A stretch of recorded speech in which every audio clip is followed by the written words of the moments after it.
لن ينال الله لحومها ولا دماؤها ولكن يناله التقوى منكم. بسم الله الرحمن الرحيم. الحمد لله حمدا كثيرا طيبا مباركا فيه كما يحب ربنا ويرضاه. أما بعد, we continue our reading of this treatise 50 سؤالا في أحكام الأضاحي by Sheikh Abu Ammar Yasir al-Dubai حفظه الله تعالى. In the last session we stopped on question 30. Today we're going to continue on from question 31 up to 40 بإذن الله الكريم. Question 31. هل يشترط أن يذبحها بنفسه?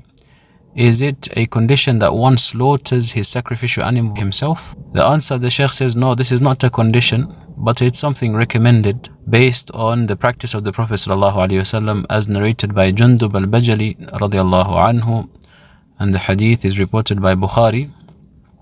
Jundub radiyallahu anhu, he said, صلى النبي صلى الله عليه وسلم يوم النحر ثم خطب ثم ذبح. The Prophet, he prayed on the day of Eid, then he gave the khutbah, then he slaughtered. Question 32. If there is a mistake that occurs in the slaughterhouse whereby there's a mix-up between the meat and someone is given someone else's meat, is there any issue in this? The Shaykh says, لا شيء عليهما, there is no issue in this. Rather, it's still valid. And إنما الأعمال بالنيات, it's according to a person's intention. And he said, وَقَدْ رُفِعَ عَنْ هَذِهِ الْأُمَّةِ الْخَطَأُ وَالنِّسْيَانِ.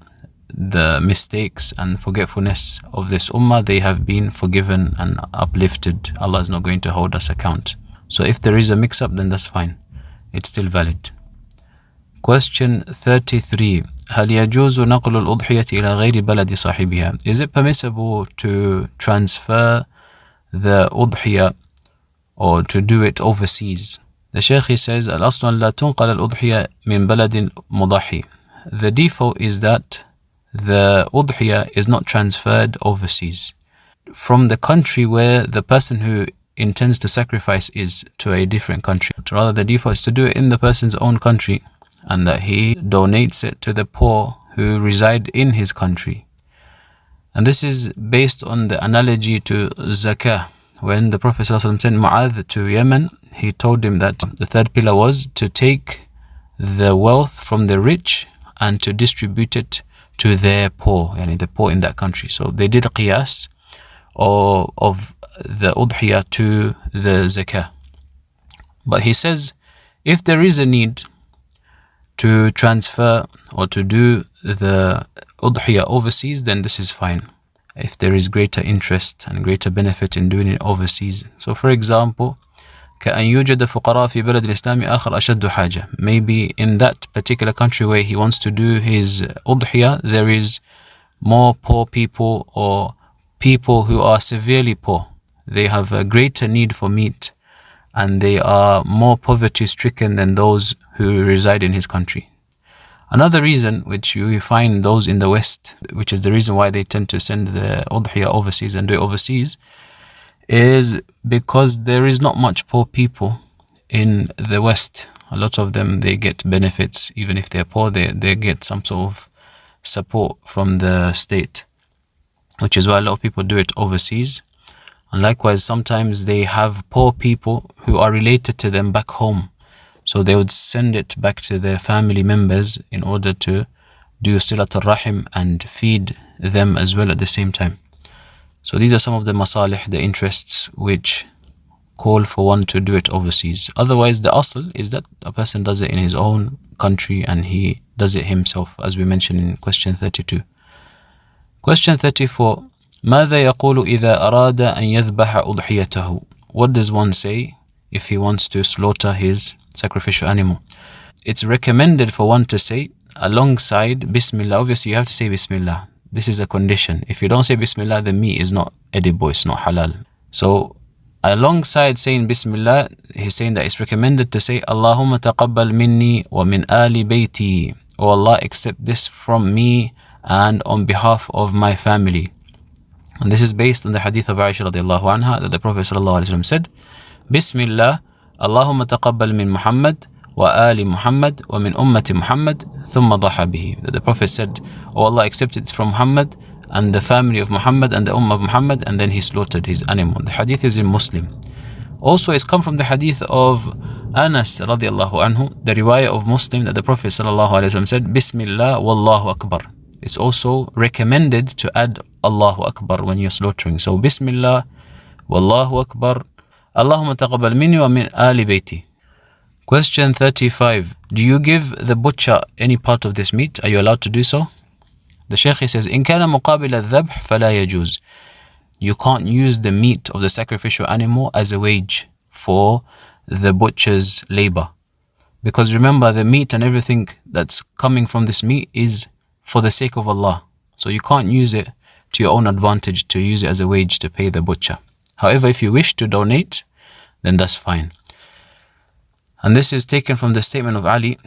أمرني رسول الله صلى الله عليه وسلم أن أقوم على بدنه. The Prophet commanded me to take charge of his camel. وأن أتصدق بلحمها وجلودها وأجلتها. And he commanded me to give in charity from its meat and its skin and so on. وأن لا أعطي الجزار منها شيء منها. And that I do not give the butcher any part of it as a wage.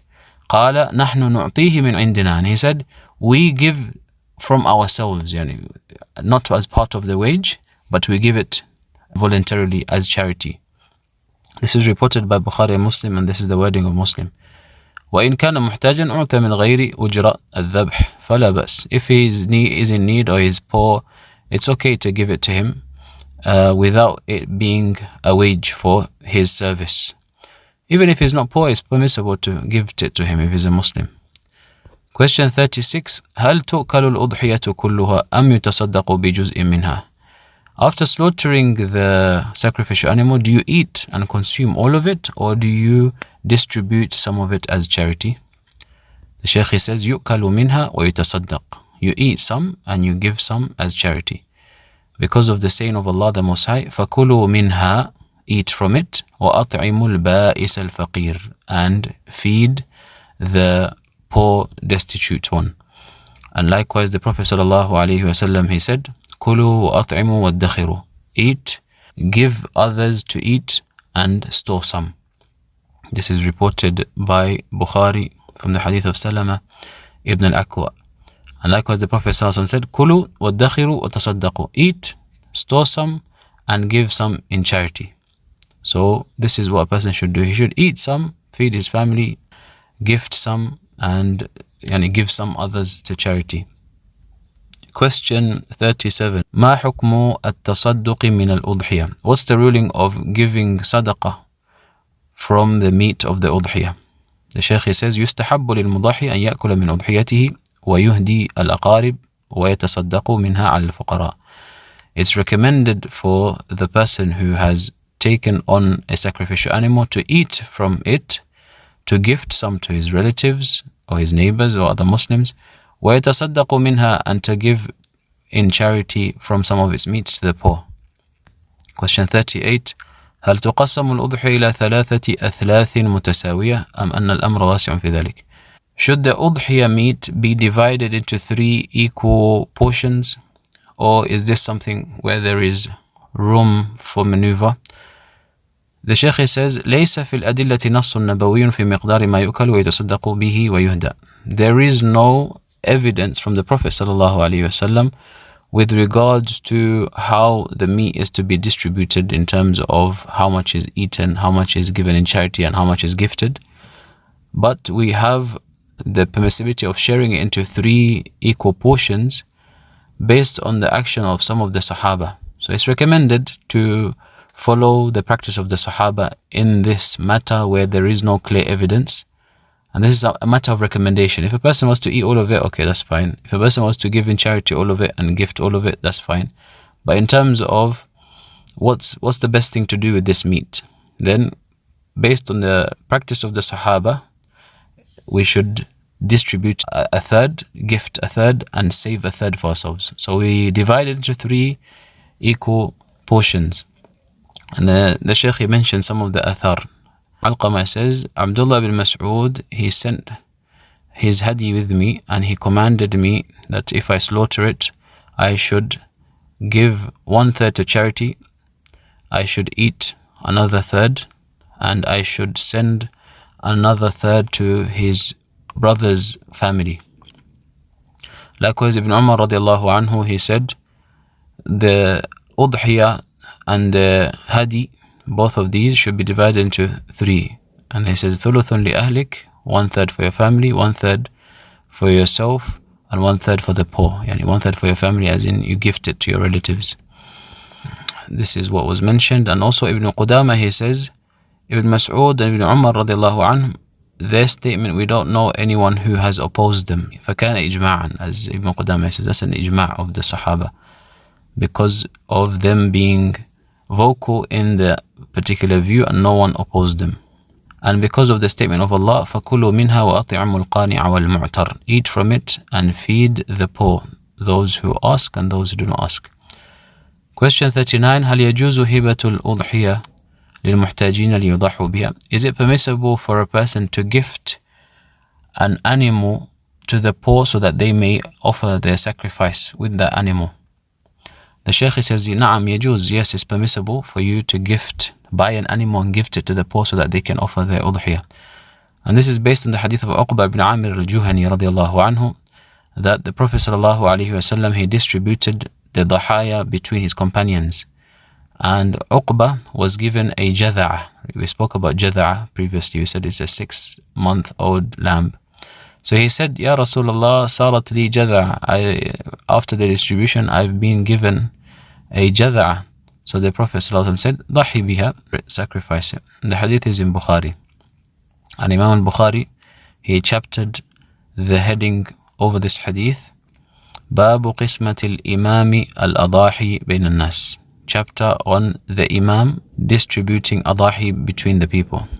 So the point of evidence is that the people who are rich, they buy sacrificial animals and they distribute it among those who are poor so that they may also carry out this act of worship. And then the Shaykh, he mentions in the footnotes that Shaykh Uthaymeen, he has 2 opinions in this mas'ala, the issue of buying living animals and giving it to the poor in order for them to fulfill this act of worship of slaughter. He has 2 opinions. The first opinion was that this is permissible, and the second opinion is that he prohibited this. He said it's not allowed.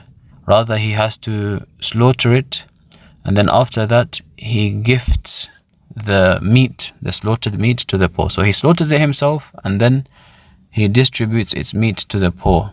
Those were 2 opinions, but the Shaykh here, he has chosen the opinion that it's allowed.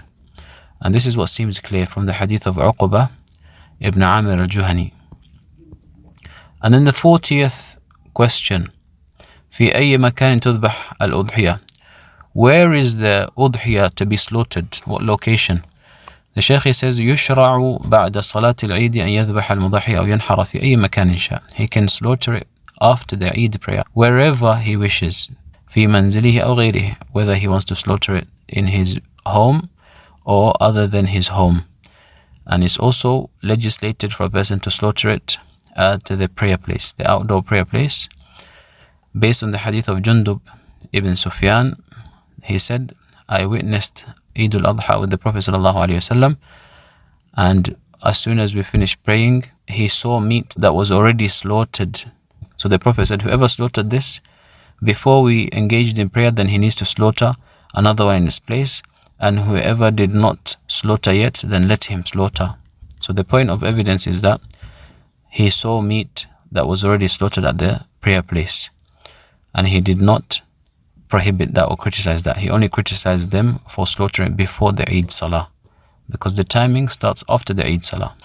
So the Shaykh says, يُسْتَحَبُّ لِلْإِمَامِ يَذْبَحَ بِالْمُصَلَّى. In fact, the Imam, the one who's leading the Muslims in the Eid Salah, he should slaughter his sacrifice at the Musalla, لِيَعْلَمُوا أَنَّ الضَّحِيَّةَ قَدْ حَلَّتْ, so that everyone knows that the timing for sacrificing the Udh-hiyah has set in. وَلْيَتَعَلَّمُوا مِنْهُ صِفَةَ الذَّبْحِ, and likewise so that they can learn how to sacrifice the animal by looking at how the Imam is doing it. It's come from the hadith of Ibn Umar radiallahu anhu, كان رسول الله صلى الله عليه وسلم يذبح وينحر بالمصلى. And this hadith is reported by Bukhari. The Prophet used to slaughter his animal at the musalla. بارك الله فيكم. سبحانك اللهم وبحمدك أشهد أن لا إله إلا أنت أستغفرك وأتوب إليك.